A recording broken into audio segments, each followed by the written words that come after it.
monde, bienvenue dans une nouvelle vidéo de encore un projet. Et aujourd'hui, le fameux projet mystère que j'avais annoncé dans ma vidéo de l'échappement. Dans le fond, c'est le changement du cam Helix de précision EFI également. Fait que dans le fond, on va changer celle-là d'origine, que dans le fond, l'angle à l'intérieur, c'est un 48-55 qui est vraiment inscrit dessus. Dans le fond, l'angle ici, qu'il y a là, est comme divisé en deux. Fait que vous avez une partie 48 et l'autre partie 55 degrés. Celle-là ici, il est vraiment tout d'un bout droit. Fait que l'accélération va être beaucoup plus linéaire. Puis en même temps aussi, ça va nous donner plus d'accélération parce qu'il n'y aura pas de latence entre les deux, entre le 48 et le 55. Fait qu'on va aller chercher vraiment une performance beaucoup plus égale. Puis en même temps, ça va transmettre plus le pouvoir du moteur à la roue arrière. Fait que c'est sûr qu'on va faire des tests le avant et après aussi. Fait que vous allez le voir dans l'accélération 0-100. Puis je vais vous mettre dans le fond pour vraiment le plus le comparatif, l'accélération 0-100 avec ma modification stage 1 avec Neuro.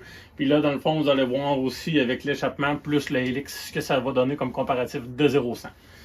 Fait que c'est celui-là ici. Dans le fond, pour démancher la clutch, c'est vraiment super simple. Ça vous prend le puller, ce numéro ici. Dans le fond, c'est exactement ça. Vous pouvez trouver ça quand même sur plusieurs sites, là, mais je sais qu'Adam le vend directement. Fait que des fois, c'est quand même plus simple d'aller directement sur votre dealer. On reste ça ici, c'est écarter la clutch. Puis par après, on est capable de retirer la strap. Fait que c'est quand même assez simple. Ça se fait généralement bien. C'est juste sortir la strap en bas ici, c'est la première clutch, c'est quand même un bordel. Mais ça se fait quand même généralement bien. Tant qu'à être là, moi ce que je vais faire rebuilder ma secondaire et ma primaire. Fait que ici, je vais faire changer les rouleaux. Puis ici, je vais faire vérifier mes rampes, checker les rouleaux aussi en même temps, tant qu'à être là. Fait que ça risque d'être un rebuild. Puis en même temps, je vais remettre une strap neuve aussi. Je veux pas, la clutch va sûrement, pas la clutch, la strap va sûrement avoir plus de coups aussi. Fait que tant qu'à ça, on va remettre ça en nœud. Il y a 12 500 kg. La strap, normalement, ils disent de la changer à peu près aux 20 000, faire un entretien à peu près aux 20 000 km. Mais là, avec les modifications que j'ai faites dedans, tant qu'à jouer là-dedans, je veux pas tout ça, là, ça prend un bon 20-25 minutes à ouvrir au complet. Fait que bon, tant qu'à être là, on va tout refaire au complet, tant qu'à gosser tout le temps à réouvrir. Là. Fait que je vais vous montrer la différence avant et après. Bon, fait que tout est remanché. Fait que dans le fond, vous voyez, ça c'est le cam d'origine. C'est vraiment marqué dans le fond sur votre cam ici, là, 48-55. Les angles sont vraiment ici, là, sont vraiment là-dedans. Puis par rapport à un plat, là. Fait qu'il est vraiment différent versus le cam de précision EFI. Fait que dans le fond, il me reste juste à finir de monter les plastiques. Puis après ça, aller faire mon premier test. Puis je vais vous mettre mon comparatif 0-100 avec stage 1 euro versus exhaust et cam de précision EFI.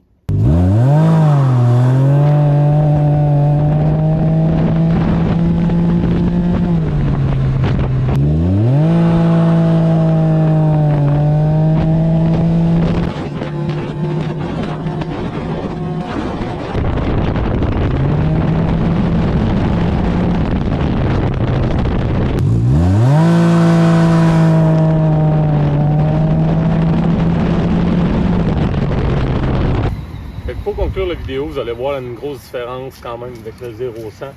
Je peux vous dire une chose, là, en mode éco, c'est juste insane la différence. Là.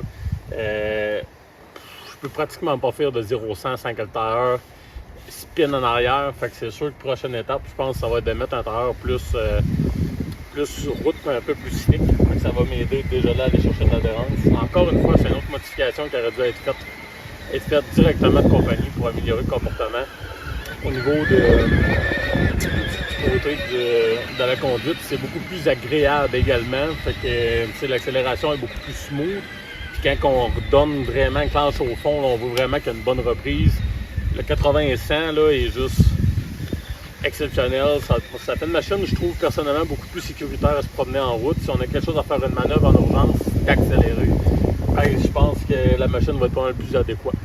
C'est sûr que c'est une machine que pour monsieur, madame, tout le monde qui commence à conduire une machine comme ça, peut-être s'habituer peut-être à 2, 3, 4 000 km avant de mettre des éléments de performance comme ça là-dedans. Mais par la suite, un coup que la personne est bien habituée avec la machine, mettre un cam Helix comme ça avec précision EFI, c'est vraiment un must à les rajouter supplémentaire. Fait que gênez-vous pas, si jamais vous avez des questions, mettez-les dans les commentaires. Je peux vous expliquer même aussi s'il y a lieu, mettons, pour l'installation, les spec torques, etc. Fait que merci beaucoup d'avoir regardé la vidéo. Fait que bonne journée à vous. Bye!